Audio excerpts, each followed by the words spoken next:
Press club میں پہلی دفعہ میں پریزیڈنٹ بنا اور خانزادہ صاحب سیکرٹری.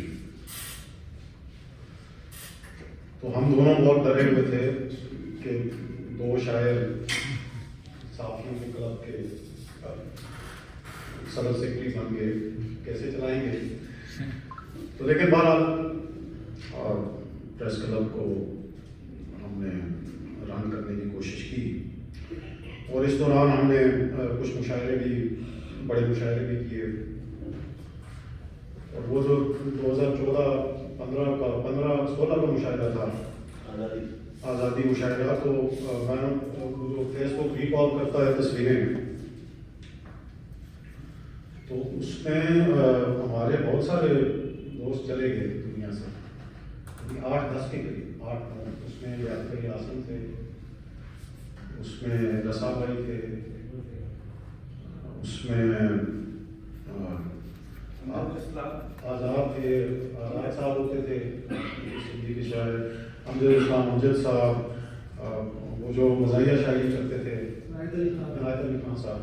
وہ راشد نور ابھی چلے گئے, اجمل بھی چلے گئے, جی اجمل بھی چلے گئے. تو بہت سارے, تو میں دیکھ رہا تھا کہ کیا. بہرحال خالد معین سے ہماری جو ملاقات شاید کا سلسلہ جو شروع ہوا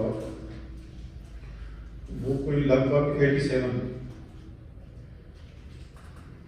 وہاں ہم جو رفاع عام سوسائٹی میں بزم علم و دانش ہوا کرتی تھی, تو اس میں ہم لوگ اکٹھے ہوتے تھے ہفتے میں یا 15 دن میں شاید. منصف رضا صاحب اس میں انتظام چلاتے تھے, اور اسماعیل خلیل صاحب اور اس طرح کے اور دوست, زیب اسکار, اسماعیل یوسف صاحب, ہاں اسماعیل یوسف صاحب جو ڈرامے اور اس کے تھیٹر کے آدمی تھے, جی, اور زیب اسکار, اسرار شاکی اور اس طرح کے باقی ترقی پسند دوست زیادہ, دانش اور میں چونکہ ایک محلے میں رہتے تھے ادھر بہاری کی طرف, تو ہم اکٹھے T1 گاڑی پہ بیٹھ کے جایا کرتے تھے, پھر اسی کے رات کو آتے. تو وہاں تنقیدی نشستیں ہوتی تھیں اور باقی 8 موویز بھی دکھائی جاتی تھیں, پھر اس پہ ڈسکشنز بھی ہوتی تھیں. وہ ایک طرح کا ایک تربیت گاہ تھی ہماری, اور اسی سے ایک دوسرے کی پہچان اور ایک دوسرے کی چنگاری کو سمجھنا کہ اس میں کتنا اسپارک ہے, یا ایک دوسرے کی ریکگنیشن. تو مجھے یاد آتا ہے کہ خالد نے وہاں جو غزل پیش کی تھی یا شعر سنایا تھا, مجھے آج تک یاد ہے کہ بچے نے ایک لفظ کہا کب زبان سے, خود ہی کھلونا چیخ پڑا تھا دکان سے. مطلب اس طرح کی چیزیں اس وقت وہ کہنا, اور پھر وہ ایک سلسلہ چل پڑا ہمارا ملنا ملانا. تو ہم بزم علم و دانش کے علاوہ بھی ملاقات ہوتی تھی. سارے ظفر صاحب بیٹھے ہیں ان کے پاس, بہت سارا. تو ہم لوگ چونکہ اس وقت طالب علم تھے اور بے روزگار بھی تھے, ظاہر ہے روزگار کا کوئی سلسلہ نہیں تھا, تو ہمارے جو برسر روزگار دوست ہوا کرتے تھے, ہم ان کے پاس ضرور دن میں, یعنی اگر کھانے کا ٹائم ہے تو سارے ظفر صاحب کے پاس ایک جتھا پہنچ گیا. تو یہ بڑی خوش دلی کے ساتھ پھر ہمیں وہاں کسی ریسٹورینٹ میں لے جا کے کھانا کھلاتے تھے. تو بعد میں نے دیکھا کہ خالد بھی برسر روزگار ہو گئے تھے. یہ اے جی آفس شاید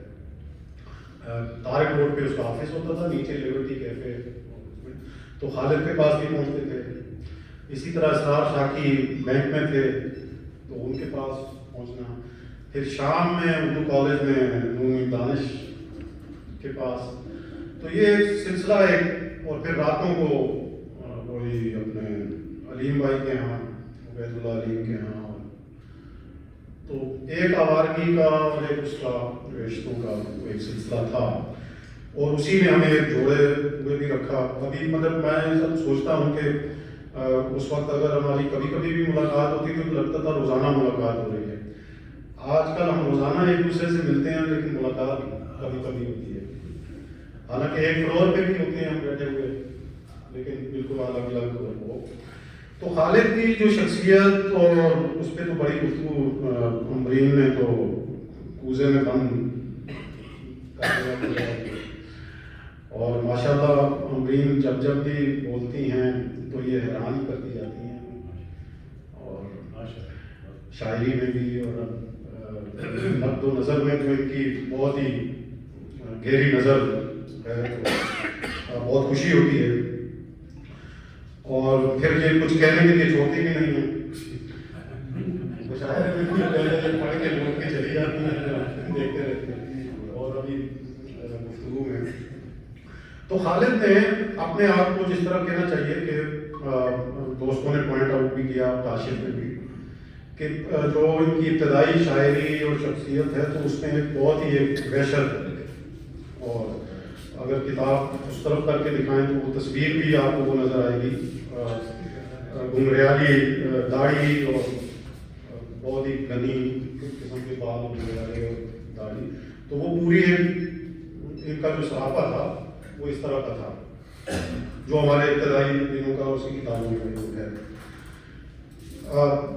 ظاہر ہے ہر آدمی کے ساتھ اور خاص طور پہ اگر وہ تخلیق کار ہے تو ایک حساس طبیعت کا وہ آدمی ہوتا ہے، اور اس کے ساتھ ساتھ جو بھی چاہے وہ قلبی واقعاتے ہیں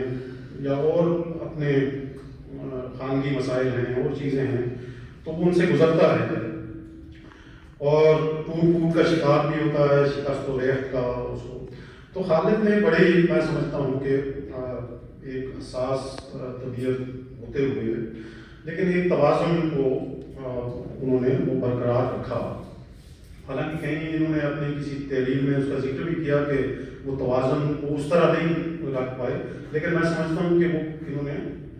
وہ جو ایک بیلنس ہے کہ اس میں یہ کہیں اس طرف بھی جا سکتے تھے جیسا کہ کاشف نے کہا کہ بالکل خودکشی کی طرف، اور لیکن انہوں نے زندگی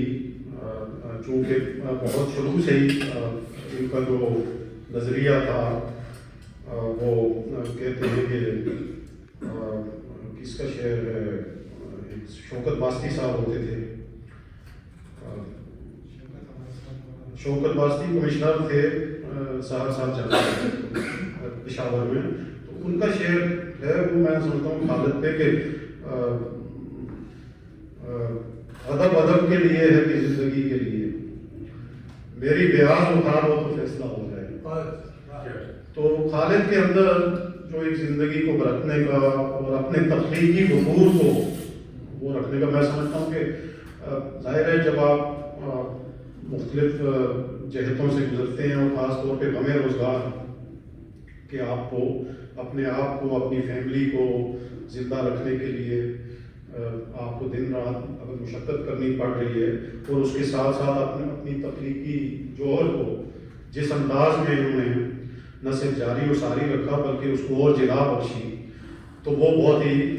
میں سمجھتا ہوں کہ قابل تحسین ہے، اور میں اس کو بہت انسپائر وہ کرتا ہوں ہمیشہ۔ پھر خالد نے ایک تو شاعری، غزل، اور پھر نظمیں، اور پھر جب یہ نثر کی طرف آئے اور اس میں ظاہر صحافتی کام بھی بہت زیادہ ہے، اور ابھی دوستوں نے بھی پوائنٹ آؤٹ کیا، امرین نے بھی، کہ انہوں نے اپنے صحافتی کام کو کبھی اپنے لیے کوئی معتبر جانا نہیں، اسی لیے یہ قلمی نام سے انٹرویو وہ کرتے رہے، حالانکہ اس وقت جتنے بھی شو بیس کے لوگ ہیں وہ سارے یہاں بیٹھے ہوئے ہوتے ہیں کہ جی خالد صاحب کے ساتھ تقریر ہو رہی ہے، لیکن انہوں نے اس کام کو بالکل اسی انداز میں رکھا کہ جیسے آپ ایک بینک میں نوکری کرنے جاتے ہیں، وہ جو بھی کام آپ کرتے ہیں تو اس کو اپنے اس کام کا حصہ نہیں بنایا۔ ہاں یہ جو دو کتابیں ان کی نثر کی آئیں، ایک تو رفاقتیں کیا اس میں ہمارا بھی انہوں نے ذکر کیا، دوستوں کا، سب دوستوں کا کیا ہے محبت کے ساتھ، اور پھر یہ جنگ کہانی، تو اس سے یہ لگتا ہے کہ خالد کا جو مشاہدہ ہے وہ بہت ہی زیادہ عمیق ہے، اور یہ بہت ہی یعنی کہ چیزوں کو بہت باریک بینی سے دیکھتے ہیں، ہم نوٹس نہیں جانے دیتے، مطلب ہم سرسری گزر جاتے ہیں، لیکن خالد کے اندر یہ میں نے چیز دیکھی کہ یہ چیزوں کو مشاہدہ بہت گہرائی سے کرتے ہیں اور اس کو کہیں نہ کہیں شاید یہ انہوں نے نوٹ بک بنائی ہوگی اور اس میں لکھتے رہتے ہیں کیونکہ اس کو مرتب بھی کرتے ہیں۔ دوسرا کام جو انہوں نے کیا وہ یہ کیا، جیسے حمدین نے کہا کہ 5 شاعر اس وقت نوجوانوں میں جو آئے اس کا نام، تو اس چیز کو کہ اگر آپ ایک منظر نامے پہ آ گئے ہیں اس کو اپنے لیے قائم و دائم رکھنا اور اس کو برقرار رکھنا، وہ میں سمجھتا ہوں کہ وہ جو ہم ایک جڑت کی بات کرتے ہیں کہ پہلے جو ہمارے سے پہلے کی نسل ہے، دوست ہیں ہمارے، صابر ظفر ہیں، تو ان کے ساتھ ایک تو نیاز مندی کا سلسلہ اور پھر آنے والوں کو اسی طرح ویلکم کرنا کہ ایک گنجائش رکھنا کہ جس طرح ہمارے جو پیشرو تھے انہوں نے ہمیں ہماری انگلی پکڑی اور ہمیں اس طرح ویلکم کیا،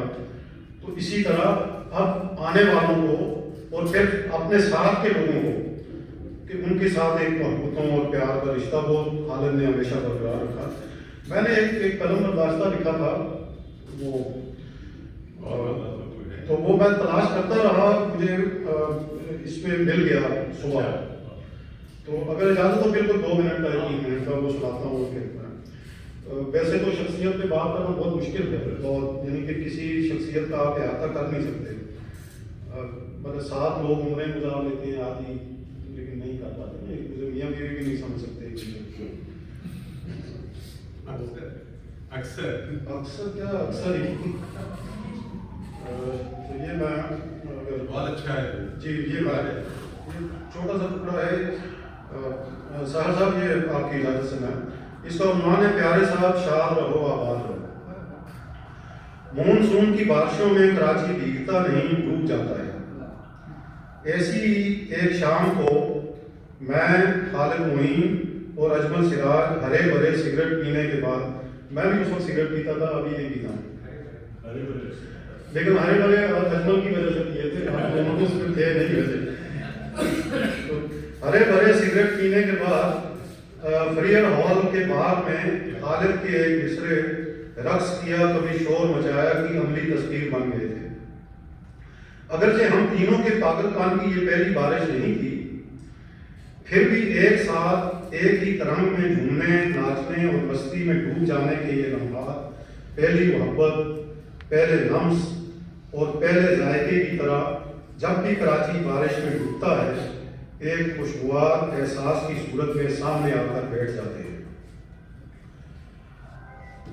احساسات سے جڑے کئی اور واقعات بھی درد کے رشتے کی طرح مشترکہ ہیں جو رفاع عام سوسائٹی سے طارق روڈ سے ایلفی اسٹریٹ اور ایلفی اسٹریٹ سے شاہ فیصل کالونی تک گلیوں، بازاروں، دفتروں اور چائے خانوں میں گزری تپتی دوپہروں، بھیگتی شاموں اور گجروں کی طرح مہکتے رت جگہوں کی یاد دلاتے ہیں۔